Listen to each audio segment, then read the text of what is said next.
ជំរាបសួរសួស្តីអ្នកទាំងអស់គ្នាថ្ងៃនេះគឺថ្ងៃទី22ខែ3ឆ្នាំ2025ខ្ញុំបានរៀបចំកម្មវិធីមួយគឺ Baby Shower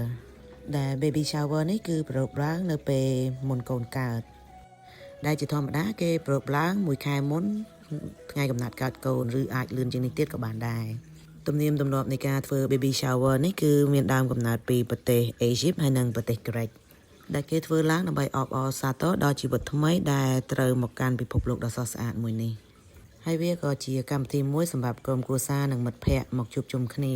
ដើម្បីអបអរសាទរក៏ដូចជាជូនពរដល់ឪពុកម្ដាយថ្មីថ្មោងដែលនឹងត្រៀមសម្រាប់កូននៅពេលខាងមុខ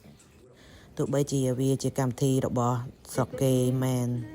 ប៉ុន្តែសមាជិកចូលរួមក៏ដូចជាម្ហូបនៅថ្ងៃនេះគឺថាខ្មែរសតតែម្ដងនៅថ្ងៃដែលខ្ញុំប្រពកម្មវិធីនេះគឺកូននៅក្នុងពោះរបស់ខ្ញុំគឺបាន35សប្តាហ៍ហើយបានចង់បានអីមួយទៀត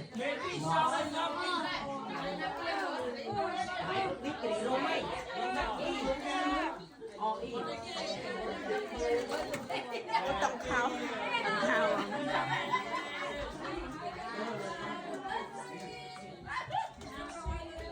យើងจะได้กี่อันหาយើងบอกណា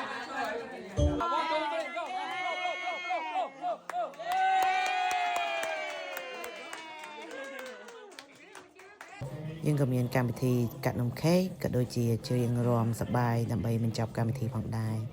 តែអ្នកទាំងអស់គ្នាយល់យ៉ាងម៉េចដែរចំពោះកម្មវិធីមួយនេះអរគុណជម្រាបលា